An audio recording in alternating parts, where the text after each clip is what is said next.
Okay, guys. I had something happen. I don't know what happened. Well, actually, there was a little issue that I was having earlier today with my computer, and I kept getting a beeping and an error message about a USB device not functioning correctly. So I don't know what I did. I just was playing around with a bunch of the inputs, and I guess I must have reset everything. I don't know.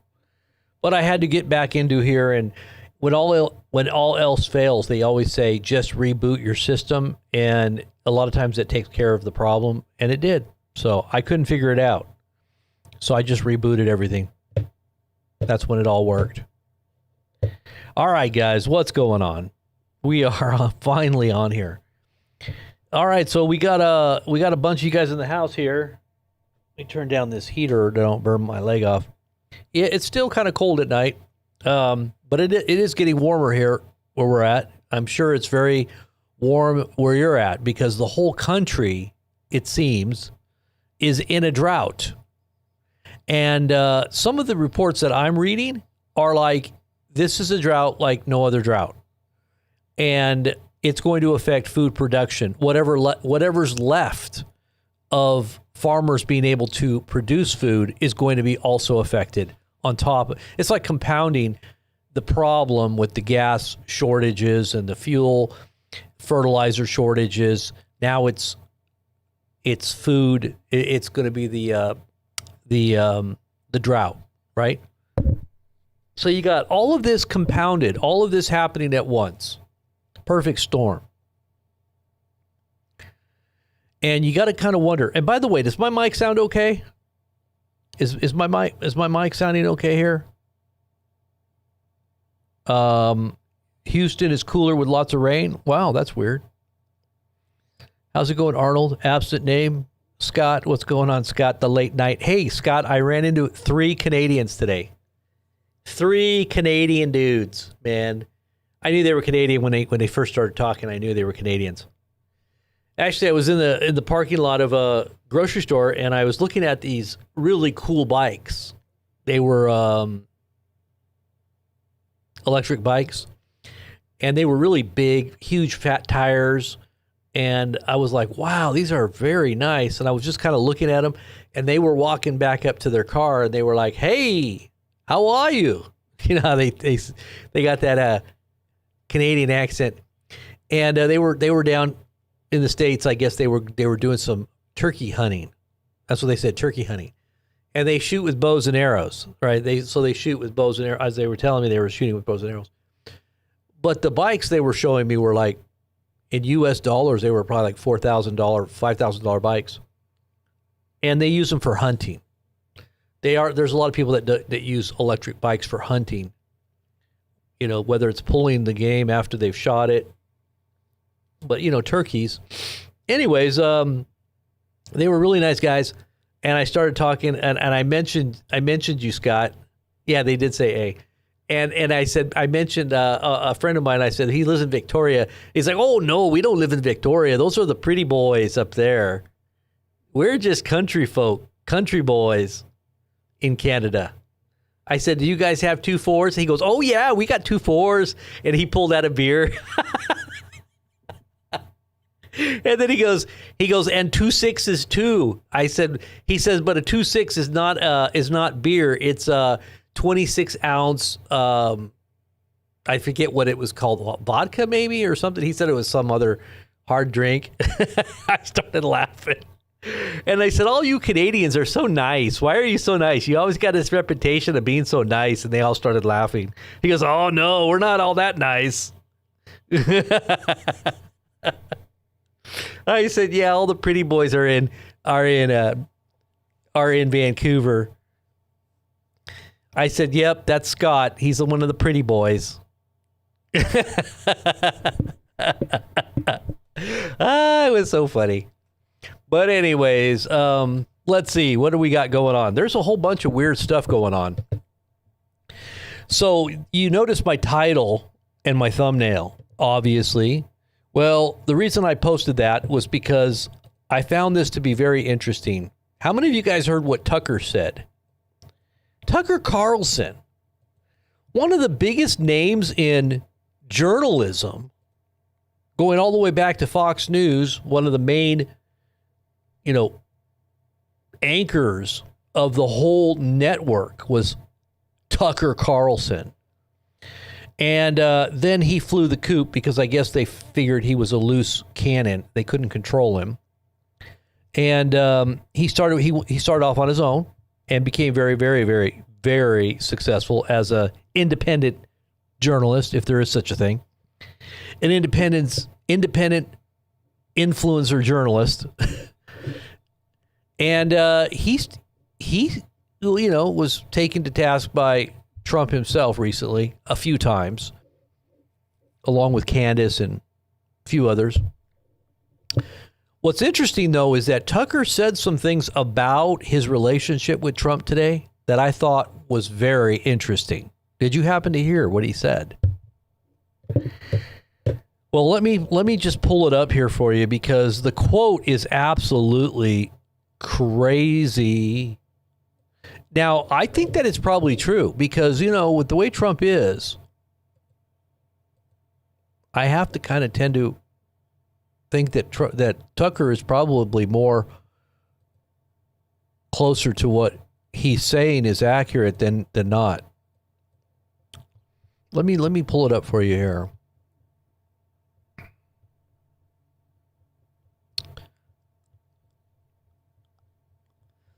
Where is it?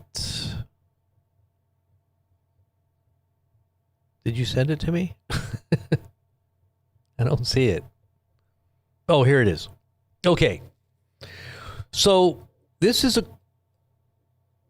I think his last interview Tucker had an interview with New York Times. And this is a AF post. So this was AF. What is AF? It's 500,000 followers. Let me pull it up here for you. It's on X.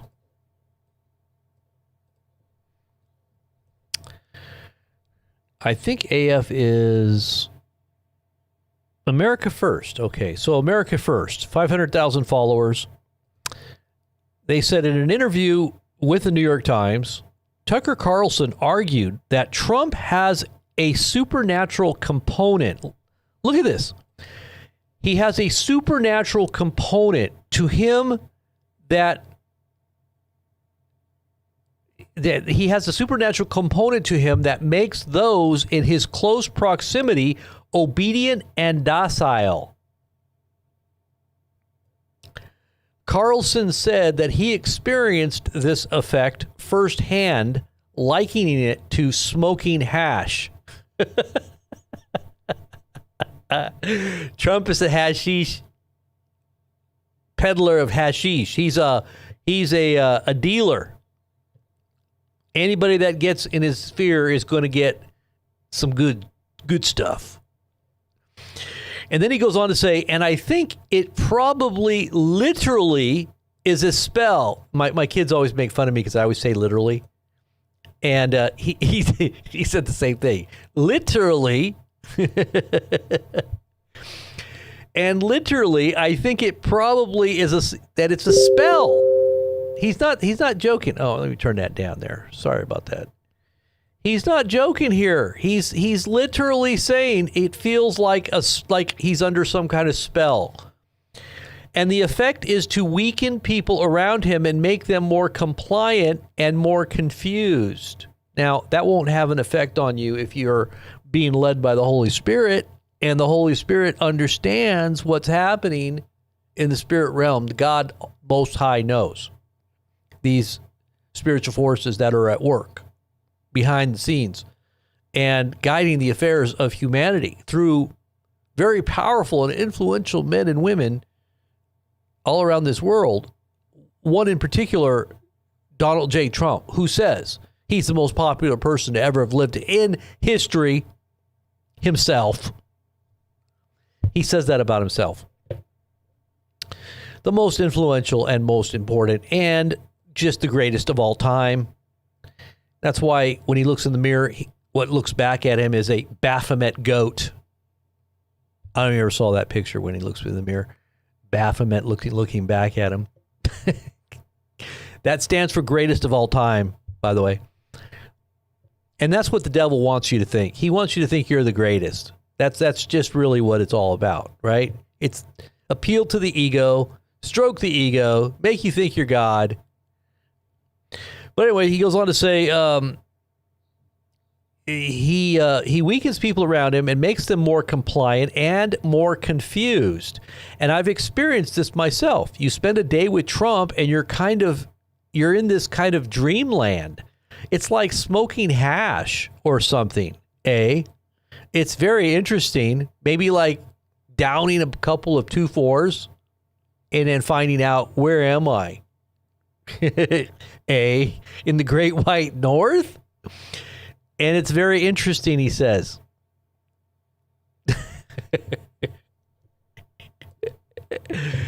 Oh, man, I'm just... and by the way, those Canadian guys, I really liked those guys. They were cool. They were cool dudes. But anyways, let's see what else we got here. Tell me that's not weird. Tell me that's not just bizarre. Aren't I an American? Yes, I am an American. Why?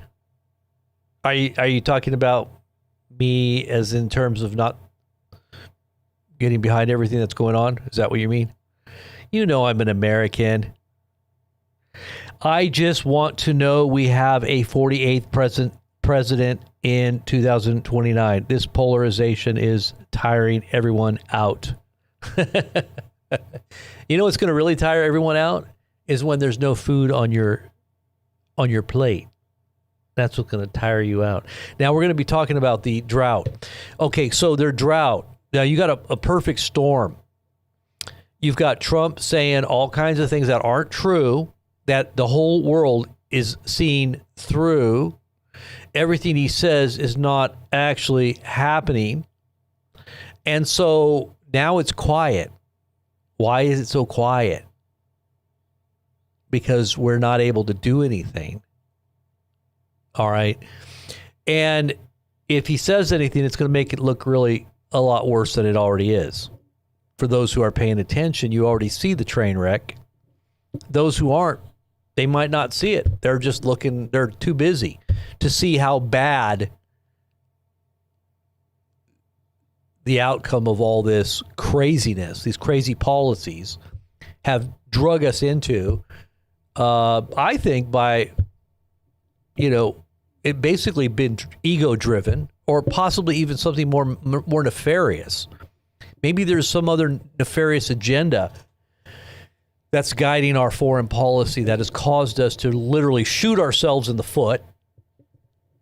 And if you don't know that we're shooting ourselves in the foot, there's something wrong with you. You're obviously not good at math. 2 + 2 = 5 in your world, and or whatever it means to you, right? It's just whatever makes you feel good. That's the answer. Okay. Well, in the real world, it doesn't matter how you feel. 2 + 2 = 4. Okay. So you can't make it up as you go. And then you can't claim when you don't understand that it's 4D chess move. Okay? Figure it out and don't leave it to mystery. And let's just hope and pray that he knows what he's doing. He probably does, way beyond anything that you or I. Now, I think that if you have a leading and understanding of what's going on prophetically, you'll know. But way beyond anything that you may understand, or the average person, right? People even like Tucker fell under his spell. I put a spell on you because you're mine. Remember that song? How many of you guys remember that song? We were listening to that song today because of what Tucker said. Tucker said, he put a spell on me and he drugged my will with me kicking and screaming all the way until I woke up, and then now he's dissing me in the whole world. If you don't go along with Trump, this is what happens. He makes an example out of you. He'll make an example out of you. Oh, yeah. It was you from the Great White North comment. Oh, yeah. Well, we're kind of in the Great White North. We're close to the Great White North.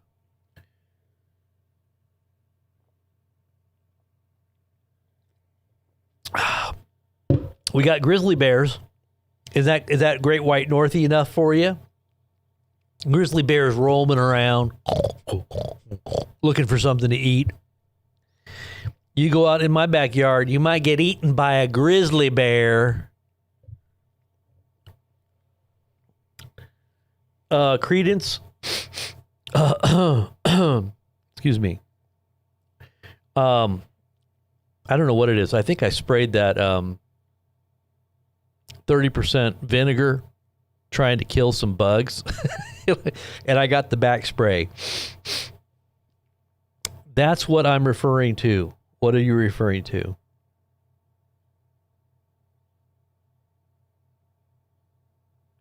Yeah. Mm-hmm. Tucker is pro-Palestinian. No, he's pro-humanity. When you kill women and children and you say that they're terrorists, you're not human. They're doing the same thing. They did it to Christians. Believe me, there's a lot of Christians that lived in Palestine too, you know.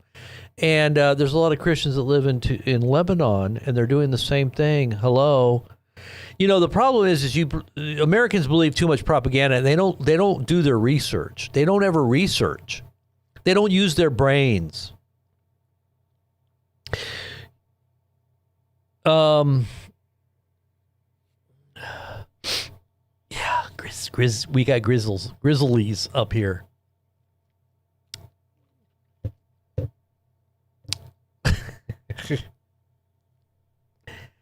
Yep. Lots of people carry guns wherever they go. They always got bear spray on them because they could become grizzly bear food. Now, if you go camping in grizzly territory, you gotta be careful too. You know, because if you're in a tent or something, you're kind of not using your brains. They think they see somebody in a tent, they're gonna think you're a human taco. Yeah, and they'll eat you.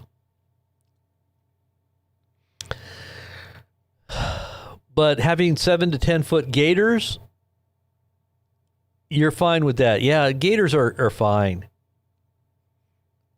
We'll just ride on the back, just like old Crikey used to do. What was his name? Steve Irwin. He'd just get on the back of them little crocs, and the crocodiles aren't too bad. It's the big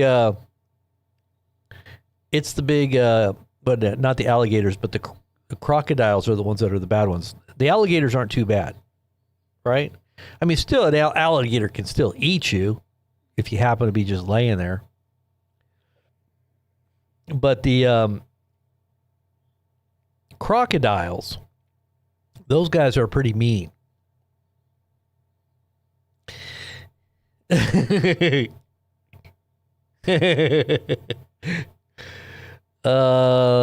see. We should never be anti or pro. Yeah, we should just be pro God working in any human, whether it's an Iranian, a Palestinian, a Muslim, a Jehovah's Witness, a Jew. We do not put one race above another. The only race that is truly above is the one that's been born from above, and that is the race that is the chosen generation, the royal priesthood, right? Who is that? It ain't Israel. I'll just tell you that right now. It was one time in history gone by, and in the great, sweet by and by, but it ain't now. So if you keep putting Israel up on some kind of worship pedestal, you're basically committing idolatry. The same thing that they will tell you, the religious Jews will say about you, that you worship a man, that you worship Jesus, you worship a man, you're an idolater. And religious Jews, according to the Talmud, say that's a death penalty. Okay, it's no different than Sharia law or anything else. If you don't know any religious Jews, you don't know what you're talking about. I do. I know a lot. I knew a lot of them. I've had a lot of encounters. Okay, you don't know your history either. your Johnny-come-lately 200-year plus doctrinal position comes from Darby and Schofield Bible notes. So dispensational evangelical that you are, you have no clue about what history teaches. So anyways,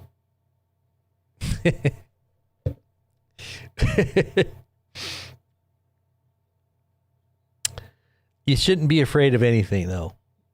Shouldn't be a phobic of anything there, Lynn. Just love them. Love them all. Love. There is no fear in love, but perfect love casts out fear. Fear has to do with judgment. He that fears not made perfect in love. So, I mean, I understand. The natural human instinct is, the fight or flight. You're going to have some kind of fear to save yourself, but especially if you got someone with a big sword getting ready to chop your head off. But let's get into the news. I know I keep going off on these little tangents, but that's why everybody shows up. They like the tangent part. All right, so let's go into some of this news here, newsy stuff.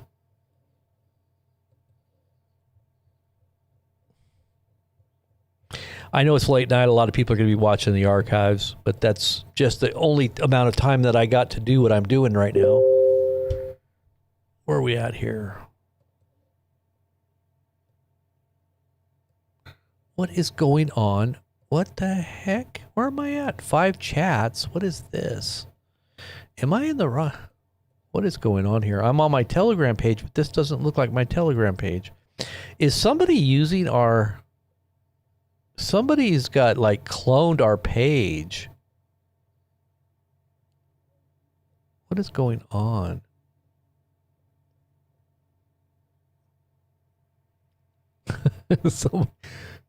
Somebody's cloning our page. Okay, well, whatever. I'm looking at the wrong one here. Okay, sorry about that. I got confused here. Okay, so, yeah, here's the... Sometimes you'll have impersonator channels on... somebody will impersonate your channel. They'll use all your logos. They'll use your name. They'll use everything. They pretend like they're you. That's why we didn't open chats up on Telegram, because people were coming in different names looking like it's your channel. And then they'll message all the people that are in the chat, and they'll try to sell them things. They'll try to get them to buy crypto. They pretend like they're you. I mean, I was like, forget that. I'm not putting any chat rooms open to get anybody, being taken advantage of or scammed. So I stopped all the chats. Will not open up a chat room in Telegram. All right, so let's go back and look at some of the stuff that's going on. This all has to do with drought. And you guys, I hope you understand how serious this is. I really feel the need to really impress upon all of you. And if you go back to that video I did, the last video that I did, the live, where I showed that clip of that video, or that clip of that movie, where they land on this planet. I don't even know what movie it was, but they land on this planet, and these astronauts are looking off into the distance, and what they see is what looks like a mountain range, right? They're thinking it's a mountain range, but as they look, it's getting closer, and they realize it's a wave. It's a big, massive tidal wave or tsunami or something. And the thing looks like, in the distance, it looked like, mountains. But so what's happening is a lot of people are starting to see that something is coming in the distance, but they don't know what it is, and they're not really taking any kind of note of it, or they're not paying attention, or they don't see the severity of what could potentially turn out to be something that's going to wash over them, completely take them out. And what I see coming is this thing is getting close. And what it is, it's a perfect storm. You've got fertilizers out. You've got gas prices going up. You got supply chains going down. You've got Trump dealing hashish to the whole of the country under some kind of spell, thinking everything's going to be fine. and honky-dory. I got a really bad, I don't know what it is in my nose. I got an itch. And everybody has been lulled into a complacency and a lack of awareness. Nobody's really paying attention, if you ask me. And it's going to hit so hard, and people are going to be not prepared for what's about to go down. Cargo ships are still being attacked in the Strait of Hormuz. It's still not open, and these cargo ships are being attacked by Iranian Navy. Supposedly all the Navy is gone, according to Trump. But hey, we can't even bring our aircraft carriers into the strait because we're afraid we're going to get hit. And it's probably because China's backing. China's sending them high, these weapons that are high tech. Iran has probably possession of, and I think the U.S. knows that. And that's why we're not getting anywhere close to the strait. They've got hypersonics that are deadly accurate. And we are not in any way venturing anywhere close for a reason.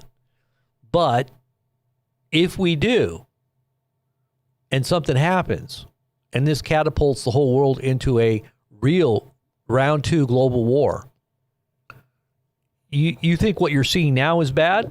Well, it hasn't even hit. Round 1 hasn't even hit us yet. It's about to hit us. But if there's a round 2 that's coming behind it, yeah, the repercussions of that are going to hit us too.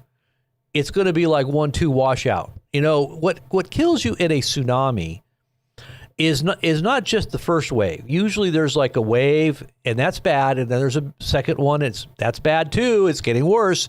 And then there's a third one that comes behind, and it gets so bad that there's nothing you can do to stop the wall of water. It's just like, I'll give you another illustration. It's like when you had the Carrington event, when you had the CME that happened on the sun, it blew a big CME toward Earth. It's a coronal mass ejection. What happens sometimes is the sun will emit these bursts of plasma that are highly charged, rushing toward planet Earth. And then there'll be another one right behind it, and another one. And that's what happens, is it breaks through your magnetosphere, and then another one comes behind it and breaks through it even deeper, and then another one behind that one hits the planet. All right? That's when you have a Carrington event where, telegraph wires, low technology, telegraph wires catch on fire. All right? And maybe even in line with the biblical scenario of the sun burning men's skin. And then after that, lights go out. How did the Bible know that burning men's skin from the sun would cause the lights to go out in the kingdom of the beast? They didn't even have electronics back in the Bible days. So why would those prophets who saw what was coming in the future know that there would be a Carrington-like event that would shut out all the lights? The beast kingdom is completely darkened after their skin is burned, right? So you got to put 2 and 2 together technology-wise, that these men 2,000 years plus ago who only had candlelight, they didn't have electricity, saw that something that was going to come from the sun that would burn men's skin would ultimately shut off the lights, and the kingdom of the beast would grow dark. Now, could it be an EMP, or would it be a CME? All I'm saying is that when this tsunami comes in, it's going to come in and it's going to hit again and then yet again. So far we've got oil shortages. 20% of the world's oil has been cut off. You've got fertilizer shortages. A huge percentage of American farmers can't even afford fertilizer, and they're not going to be producing any crops, not to mention a drought that is unprecedented. It's turning some of the farmlands into dust bowls, they're saying. And then you have the possibility of our involvement in a regional war that could turn into something really ugly, even worse than it already is. And having the supply chain cut off in not just the Strait of Hormuz, but also in the Red Sea, because you got the Houthis going to do the same thing. And then to have China, let's see if China's going to get into the mix now, and Russia. Let's see what they're going to do now. Because their interest is to throw the U.S. off balance so bad and isolate us. And they've already got the tools to isolate us with the BRICS. If you don't know what the BRICS are, it's basically a rival SWIFT system, a rival economic hub for the rest of the world to jump on board after the United States has become the pariah. The U.S. dollar has basically failed and is now crashing and burning. And everybody wants off before they lose everything. Because if they're heavily invested in our system, then they're not going to want to be too much longer on it.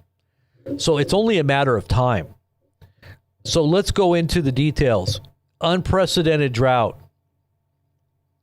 99.8% of the southeast U.S. is now in drought, obliterating the previous record of 87%. 94% is in severe drought. Previous record was 71%. So we're in 94% severe drought in most of the southwest or the southeast of the United States. By far, the worst drought the region has seen in the 21st century.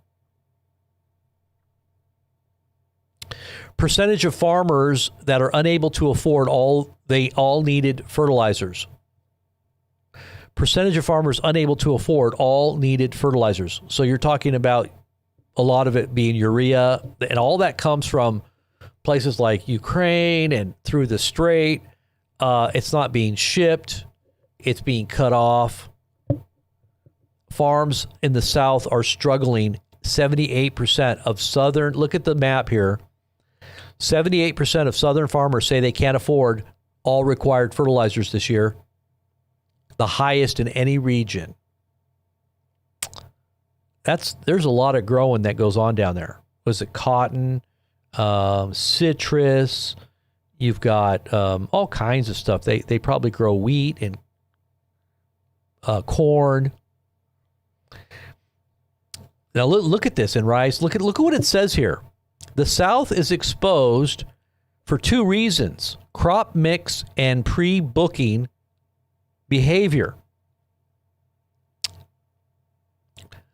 Just 19% of southern producers pre-booked fertilizer ahead of the season. That means they got it for a lower price, versus 30% in the Northeast and 31% in the West. So there's the map. They got it at a lower price. And 67% in the Midwest. Cotton, rice, and peanut growers, largely concentrated in the South, barely locked anything in before fertilizer prices skyrocketed. Only 13% of cotton growers and 9% of peanut growers pre-booked. Those are also most fertilizer-intensive crops on the board. So I would say this: you might want to get some rice, because all that's going to go up in price. You know, that's a staple. And that's the foundation of what people do when they prep. They always get rice and beans because it's a perfect protein, right? It's cheap. But can you imagine if rice prices go up by 50%? Literally, you're going to have a hard time stocking up on rice and the basics. All of your clothes are going to go up in price. Think about this. A lot of that clothes that you get comes from China. Now, we're at war with China. We just don't, the public doesn't believe that. We don't really understand what's actually happening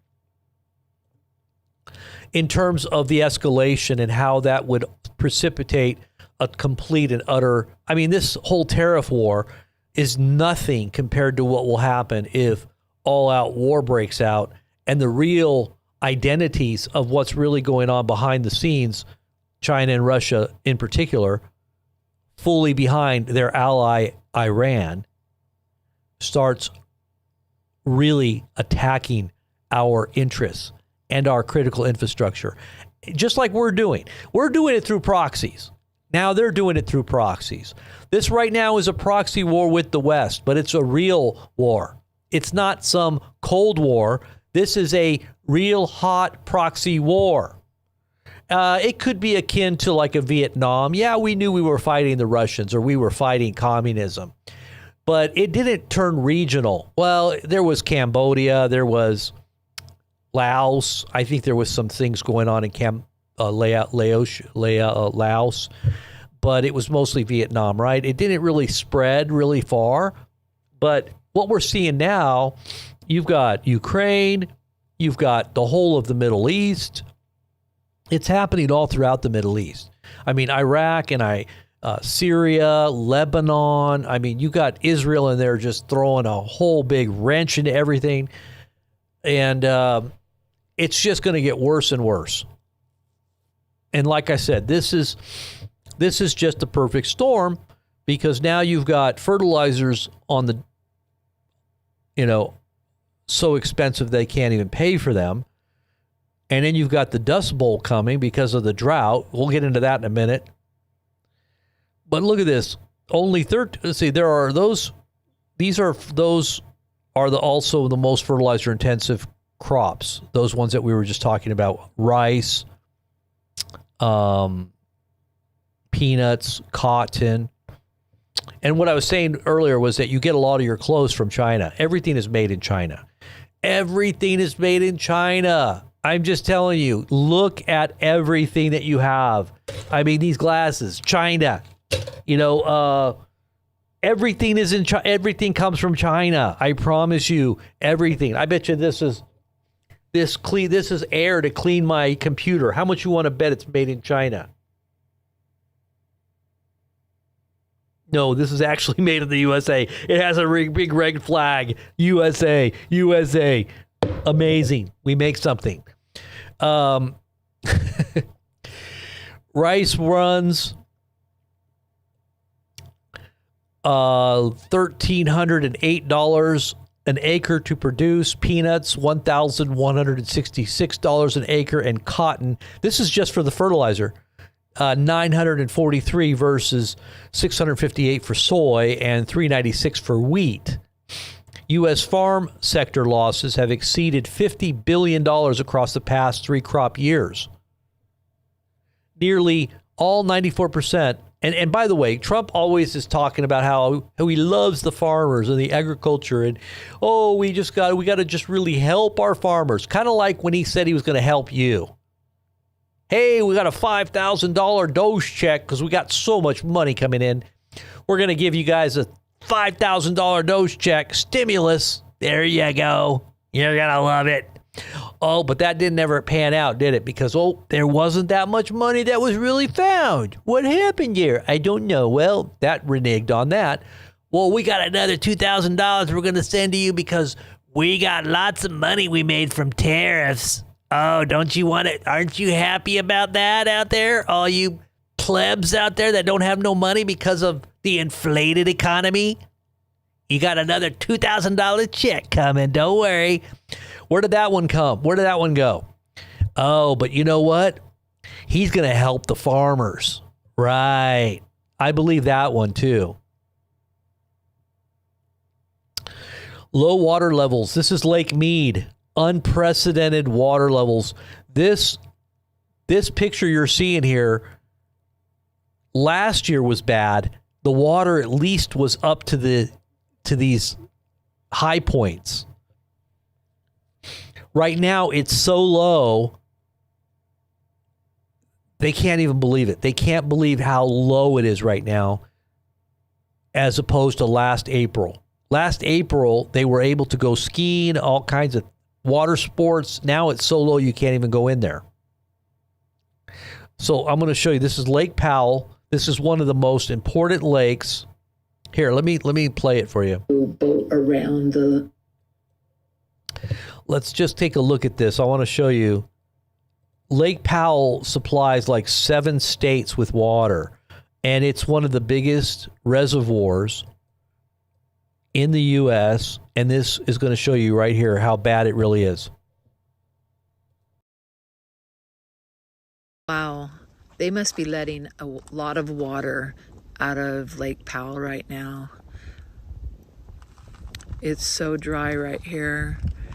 We were here last year during Easter, so around the same time, and this rock had water all around it, and there was small boats, paddle boarders, kayakers that were able to boat around the rock and everything, and now it's just all completely dried up again. We've been here now for about a day and a half. We haven't been here for 48 hours yet, and we've been able to watch the water go down just sitting here. We've been keeping an eye on this area right here, kind of watching how far it goes every day. And I don't know if they like continue to let water out to feed different areas. I know this feeds like California and in areas, but I'm not real up on it. If you know, let me know. It feeds a lot of different states, from what I understand. There's like 6 or 7 states that it feeds. Yeah, there's not any water. What's going to happen? We're just at the beginning. We're just in April, guys. This is unprecedented. Never before has this ever happened. Lake Powell's drought-driven water crisis affects 7 basin states: Arizona, California, Colorado, Nevada, New Mexico, Utah, and Wyoming, along with Mexico. This was another reason why we wanted to go north. We did not want to be anywhere near. We already knew that it was bad south. South was going to be bad.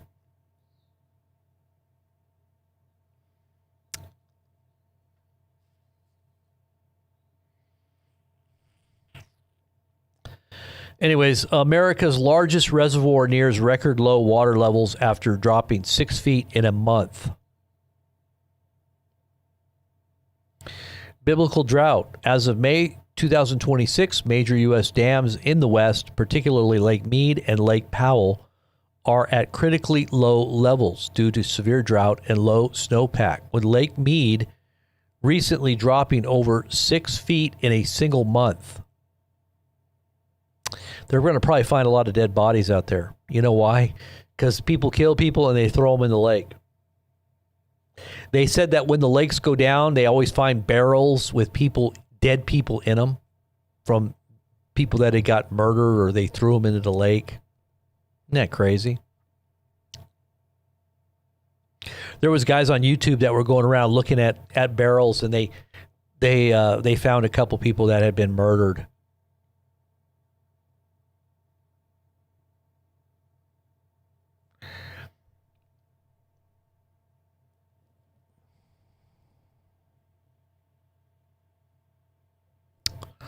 And then you got this summer, the American water crisis becomes real. Concerns over water access are poised to consume summer in the U.S. as crisis in Corpus Christi and across the Colorado River threaten to boil over. They got a hand grenade there. Look at that. Drought.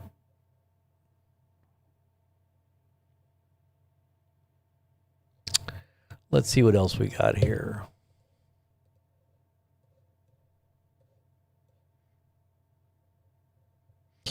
Really, my main reason for coming on, just kind of short notice, I really wasn't thinking I thought maybe not about coming on tonight, but I really wanted to press home the fact that you need to get prepared in every way. And that means if you have extra income, go out and buy some food. Go buy some food. Get stocked up on things that you're going to need, because everything is going to go up exponentially. And it's not going to be all that long, because the impact on our economy is now starting to hit us. And you're going to see really soon here Well, grocery prices are already going up. People are online complaining about how grocery prices have gone up again. Look at the price of gas. Have you seen an increase in the last few days? I've seen another increase of about 20 cents a gallon. So you're going to keep seeing these prices go up. And it's only going to begin to get worse. It's only beginning. It's going to get worse because the strait is still not open. And you know what's really strange and something I'm not quite understanding why, well, unless, of course, it's being done with purpose and intent. The strategic oil reserves are being drained, and they're being sold to the highest bidder by Trump. I don't know if he's doing that as a show-off and thinks that, hey, we can always just resupply later on when the war is over. I don't know. You know, people say they don't trust what Trump's really all about, what he's really doing. There might be some other motives there. CS Driver says they're saying in about a month. What do you mean in about a month? That there's going to be a drought, or that the what? Washington? I don't know. I don't like Washington. I don't like Washington at all.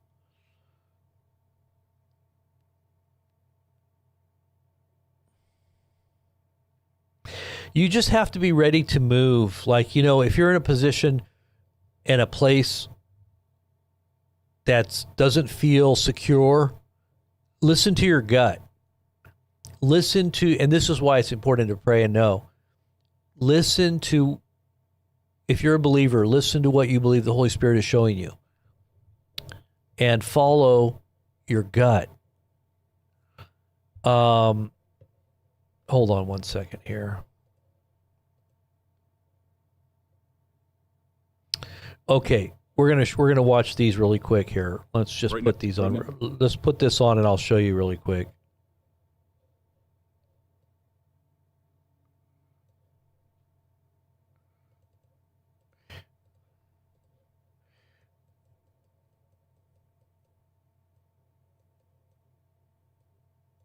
Yeah. Okay. Here we go.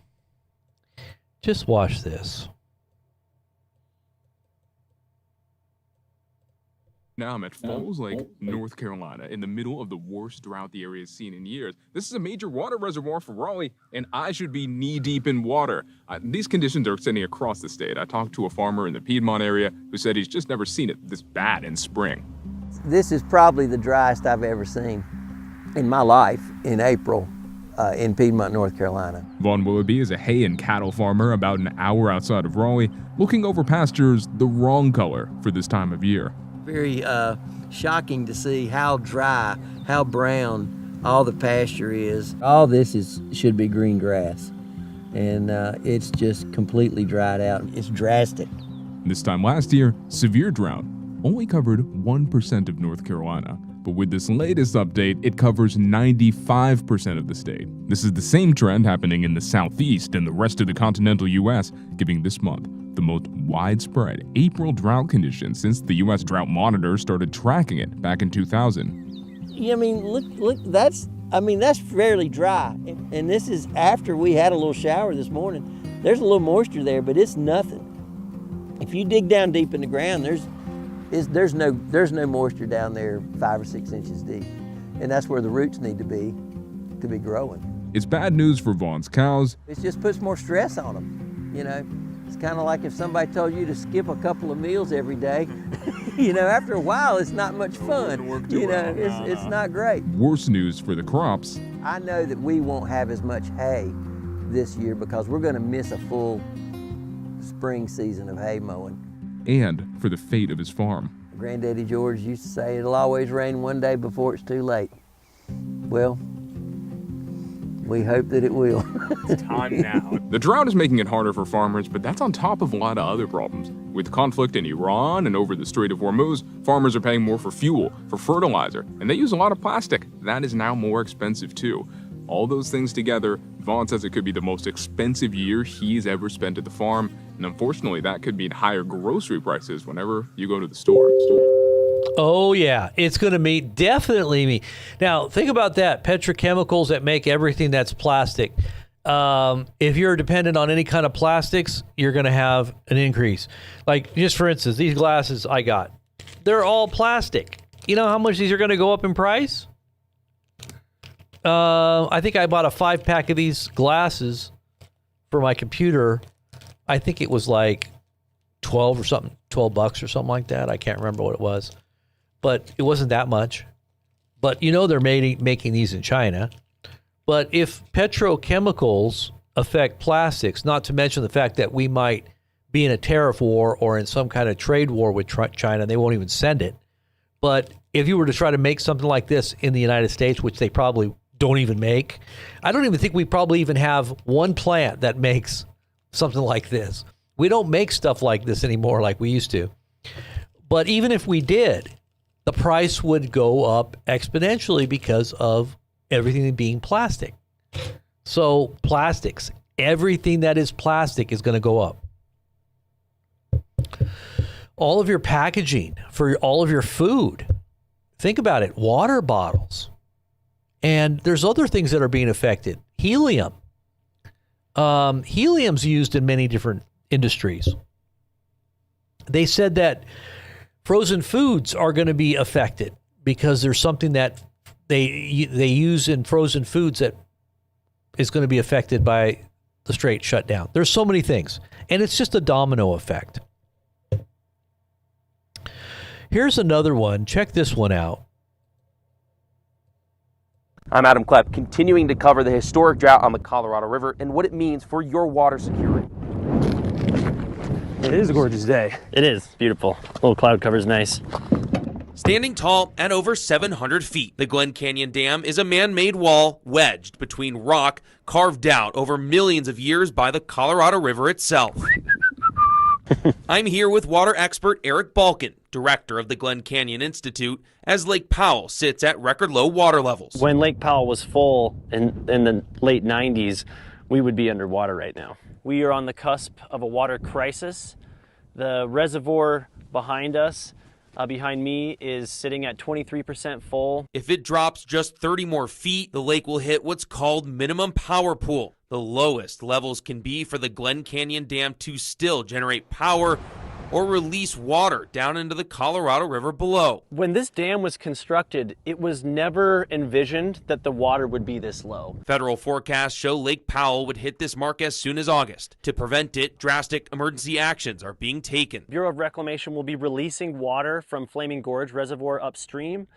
They will be holding water back from Lake Mead downstream, all in an effort to prop up Lake Powell and its crash. Without propping up the reservoir, the consequences reach directly into Arizona. There's a real possibility that this dam will actually prevent water from flowing downstream to Arizona, Nevada, and California. Balkin says the emergency measures may work, but only for now. It's a moment of desperation. This is a Band-Aid effort. This is a Band-Aid solution for a gaping wound. Lake Powell is simply the most distressed point in an entire system now under strain. And Balkin warns one more bad winter could push it past the breaking point. If next year is a dry snow year and a bad runoff, we could see Lake Powell and Lake Mead crash. The only way we can get to the heart of this problem is by reducing consumption across the basin in every state. All of this is happening as the Southwest states still have not agreed on how to share the water in the Colorado River. Moving forward, the federal government said if the states can't agree, they will step in this summer with their own plan. The new operating guidelines need to be in place by October 1st. Reporting. Wow. So that's pretty crazy. Pretty crazy times. So if that water is shut off, you're going to see a lot of states being in major crisis. Yeah, that's not good. What are you guys going to drink? I mean, I remember living in California during some droughts where they wouldn't allow, if you went to a restaurant, they wouldn't give you water. You know, normally they'll give you a glass of water. They wouldn't even give glasses of water. So, you know, is it going to get back to the point where You couldn't flush the toilet. They said, don't flush the toilet. You know, unless you really have to flush the toilet, use it like 3 times and then flush the toilet. You can't water your grass. Your grass has to die. Let your grass die. I think they had something about pools too, like water in your pool. Man, oh man. Is it going to get that bad? This is almost like the curse coming down on America. One thing after another after another. They call it the perfect storm. What's going to happen? Anyways, guys, I think that's about it. I know there's a lot going on militarily. I haven't been really paying attention because I'm in the throes of preparing for what I know is coming, and I hope you're doing the same. You better be preparing, growing a garden. I would say just prepare in any way you can, because I think it's going to get so bad that people are not going to know what to do. I see the wall of water coming, just like in that movie. Let me show you that video again. I'm going to show it to you one more time. And let's just go look at Revelations chapter 11 really quick.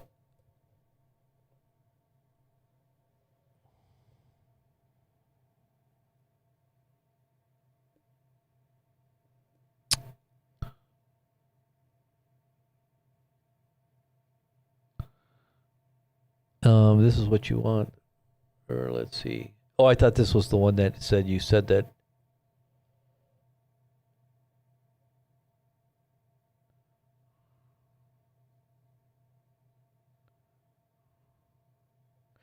Okay, what was I going to show you? Shoot, I forgot what I was going to go show you.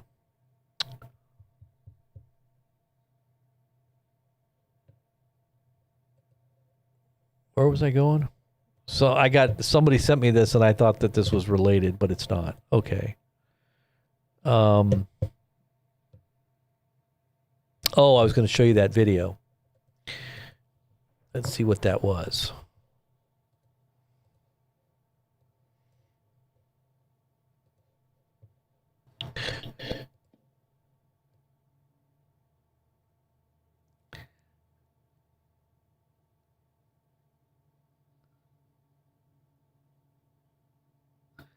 I'm looking for it right now. I don't know if I have it here.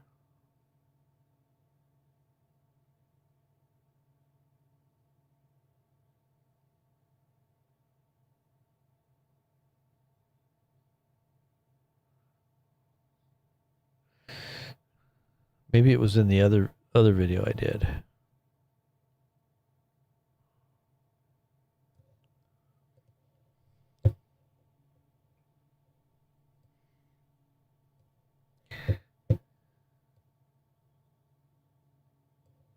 Oh yeah, okay. I think it was the last video.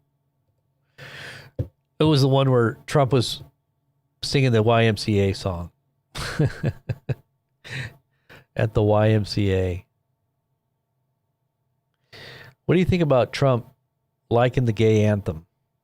Isn't that kind of weird? I'm still looking for this. Hold on.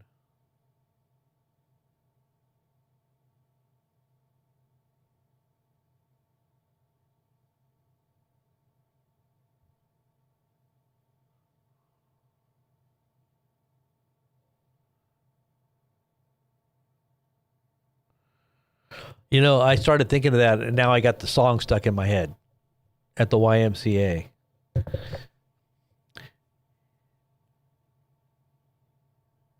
Oh, they have power to shut off the rain. Okay, that's why you wanted me to read it.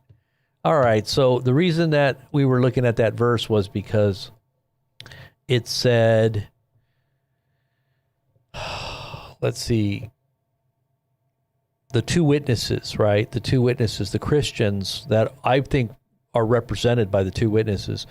Now, when they have finished their testimony, the beast that comes up from the abyss will attack them and overpower them and will kill them. Now, okay, so wait a minute. right before that happens, the 2 olive trees and the 2 lampstands stand before the Lord of the earth, and if anyone tries to harm them, fire comes out of their mouths, right? They prophesy. They have the power of the Holy Spirit, and it devours their enemies. This is how anyone who wants to harm them must die, but they have the power to shut up the heavens so that it will not rain during the time of their prophesying. And they have the power to turn water into blood and to strike the earth with every kind of plague as often as they want. Now, some would say, well, why would they do that if they're servants of the Most High? Because it's a judgment from God. It's not literally them. They're in agreement with the will of God, and they're basically just revealing God's judgments, right, to the evil, the unrepentant, just, blatant evil that is running rampant on the planet. And so this begins the judgments. And then at a certain point, their testimony is finalized, and that's when the beast comes out of the abyss, will attack them. And it says, their bodies will lie in the public square of the great city, which is figuratively called Sodom and Egypt, where also their Lord was crucified. That's talking about Jerusalem. That has to do with something that is international Jewry, and I say that religiously, that's implementing some kind of religious code, which they call Noahide law, and that's also being exported to what they say are going to be international courts once Israel breaks into their domain of David's reign. They believe that what's happening right now, a lot of religious Jews believe that what's happening right now regionally is setting up the stage for their Messiah to bring about the reign of David. And when this happens, their prophecies are going to begin to start to be fulfilled, where they're going to bring this international law over all the Gentiles. They literally believe this. Now, if this is something that's similar to what the book of Revelation is talking about, then you could see that there's a certain point where this outwardly is being imposed. But this is what brings about all those end-time wars, because that's when Russia and China and all these other coalition of nations come against Israel. This is potentially being set up even now. You can see it in the juxtaposition of these countries now that are all throughout the Middle East. I mean, you've even got China in there too. You've got Russia, you've got China, you've got Turkey. All of these countries were talked about in the scriptures, and they're all in alignment with each other in some way. Now, Russia is coming down. They're gonna come down at a certain point to, I believe, lead this coalition that's already kind of set in the Middle East. Right now, they're really occupied with what's going on in Eastern Europe. But I think at a certain point, Russia's going to be empowered to do what they're going to do. And this is just looking at what's happening prophetically here, but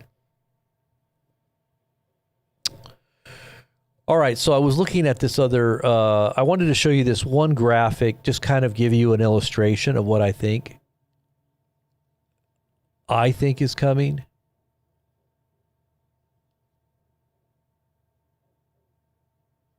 And why is it that I can't find it? All right, I'll just go directly to the video. Let's see if I can find the one that I was looking at. You have it? Oh, you got another one? All right. Here's another creepy video. All right, check out this one.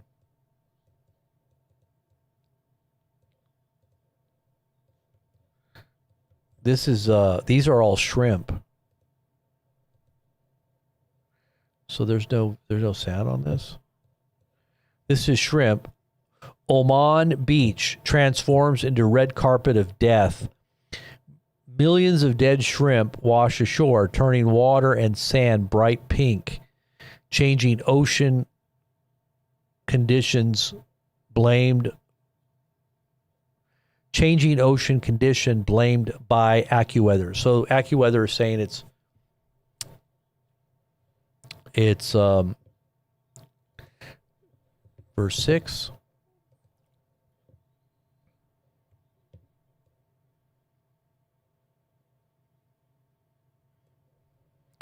They have power to turn the waters into blood and to strike the earth with every kind of plague as often as they want. That's interesting.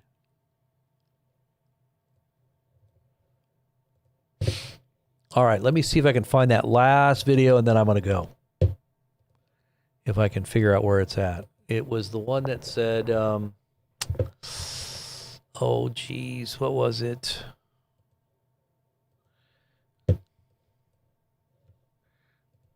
Hold on.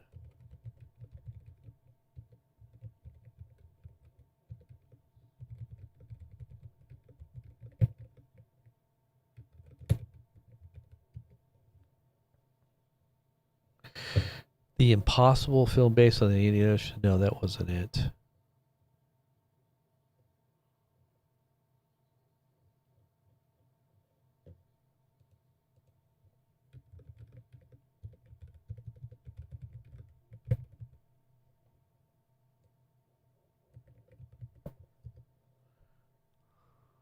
Oh, Interstellar. Okay, so it was with Matthew McConaughey and Anne Hathaway, and it was called Interstellar. Did you guys ever see that movie? Okay, so let's just see if I can find... Okay, here it is. So they're... this is kind of what they were likening to what's happening right now, because people are trying to figure out what in the world is going on. So, bye-bye. That's it. You're done. You went the wrong way. Come on now.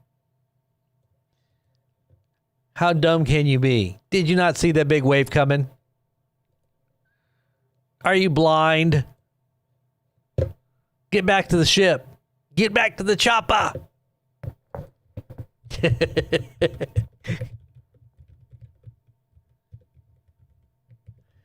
Get back to the chopper.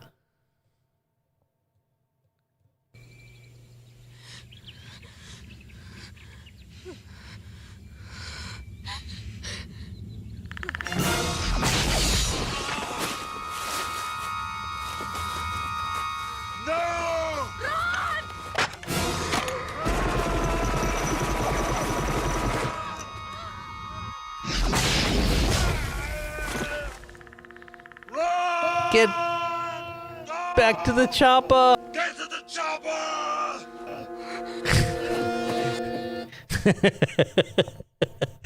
All right, that's enough. I think I'm done. It's late. We got to go to sleep. We got to get up early. We got to go out and till the land. We got to grow some food. We got to prepare for the big wave that's coming. Are you ready? The wave is coming. I hope you can see it. Don't be out there trying to do other stuff while the wave's coming if you're not getting yourself out of there before it hits, or brace for impact, because it's about to hit. I hope you're all ready. And don't listen too close to what Trump is saying, because he's a hashish salesman and he's going to put you into a stupor. Just ask Tucker.